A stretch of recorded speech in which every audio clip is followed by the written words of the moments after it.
Good morning. It's good to be with you on this Friday morning. Hope you are doing well. I've had a great week. I'm glad to be with you as we continue in John chapter. Actually start John chapter 11 today. Just be aware we're gonna be off for a week. As I said, next week I'm gonna be out of town, outside of Lucedale, Mississippi, right in the Jackson County area, doing a camp meeting, Salem camp meeting. So pray for me as I leave Monday. Monday I leave. Don't know exactly what time I'm going to leave, so I'll be out of pocket Monday through next Sunday. Be in church Sunday. Look forward to Sunday. We're going to have Royal Communion Sunday, a baptism, a lot of exciting things happening Sunday in worship at St. Matthew's. But we'll be out of town Monday through next Sunday preaching camp meeting. So no rooted because I don't know my internet availability down there. I may have a hotspot with my phone. I just don't know. So anyway, we'll pick up, looking at my calendar, we'll pick up on the 14th. So today and then on the 14th. So today we're going to read chapter 11. We'll read 11 through 16, the beginning of the death of Lazarus. We see this. Now, a certain man was ill, Lazarus of Bethany, the village of Bethany, the village of Mary and her sister Martha. Mary was the one who anointed the Lord with perfume and wiped his feet with her hair. Her brother Lazarus was ill. So the sister sent a message to Jesus, Lord, he whom you love is ill. When Jesus heard it, he said, this illness does not lead to death. Rather, it's for God's glory, so that the Son of Man might be glorified through it. Accordingly, though Jesus loved Martha and her sister and Lazarus, after having heard Lazarus was well, he stayed 2 days longer in the place where he was. Then after he said to his disciples, let us go to Judea again, the disciples said, Rabbi, the Jews were just now trying to stone you, and are you going there again?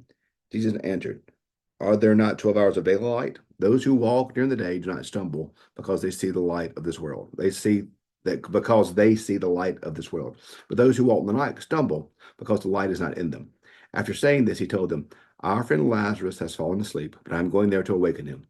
The disciples said to him, Lord, if he's fallen asleep, he will be all right. Jesus, however, had been speaking about his death, but they thought he meant merely to sleep. Then Jesus told them plainly, Lazarus is dead. For your sake, I'm glad I was not there so that you may believe. But let us go to him. Thomas, who was called the 12, said to his fellow disciples, let us go that we may die with him. So a lot happening here. First off, God bless the disciples, y'all. God love them. Just God love them. He says, our friend Lazarus has fallen asleep. They're like, well, Lord, if he's just taking a nap, he's going to be fine. Then Jesus told them plainly, Lazarus is dead. Can't you just sometimes see Jesus going, you guys are killing me here. You guys are killing me. He's dead. Like, come on. How much more plain do I have to be? Come on, guys, you're killing me. So I just, I just, if you ever think the Lord's going to give up on you, or if you ever think that, you're just too far gone, just look what he suffered through with these disciples. God bless them.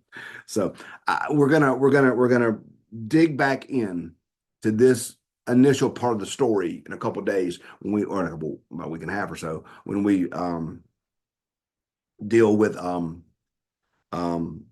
Jesus raising Lazarus from the dead. But I hope you understand. I hope you see how apparent the text is making this, that Jesus he did not go there on time or early because he was going to go there for the express purpose of raising Lazarus from the dead. That's why he said he's just sleeping, because Jesus went there so that he went there late so that Lazarus could be raised from the dead. That is why he went there. So it's going to be very significant in a couple verses when we see Jesus overcome with death, because Jesus understood what he was doing.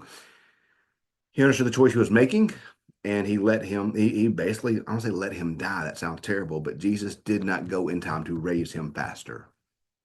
So you're going to see that play out more. But understand, this is a choice Jesus made.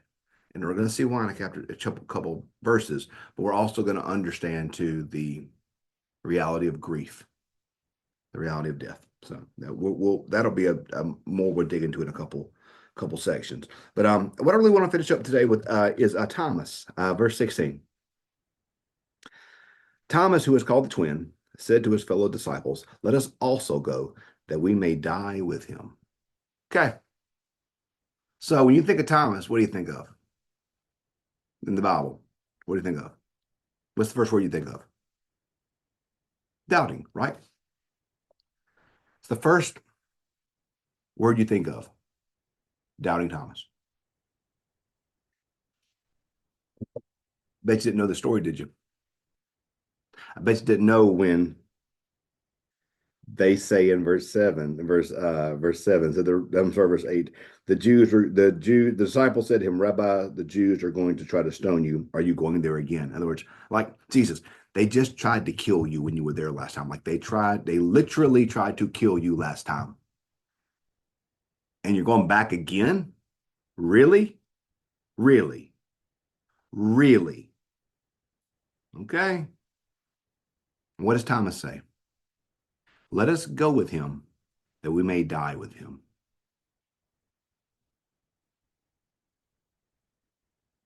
We don't call him brave Thomas, do we?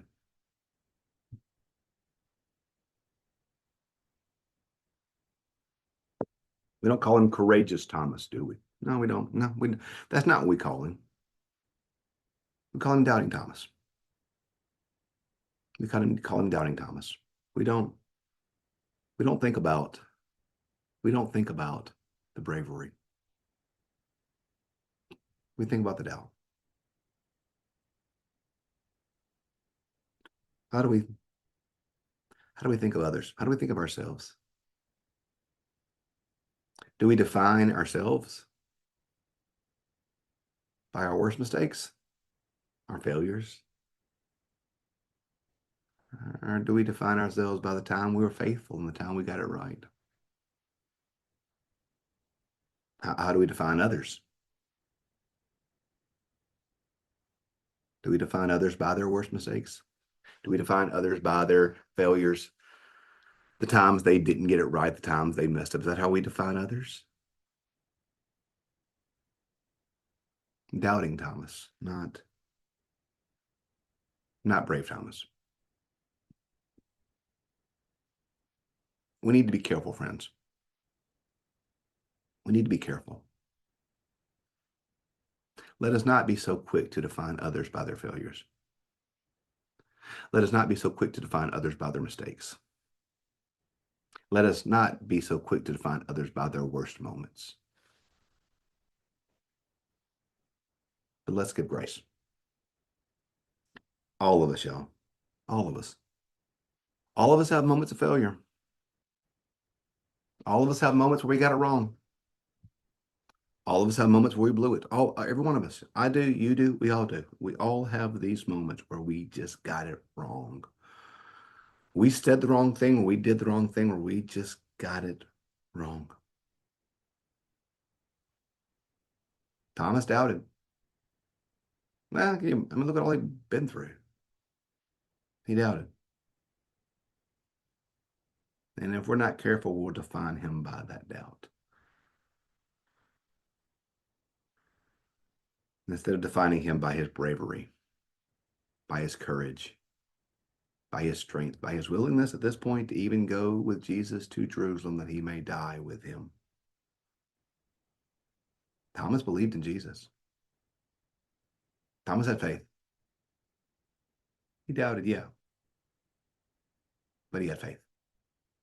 Today, friends, let's whatever is lovely, beautiful, kind, noble, let's think on these things.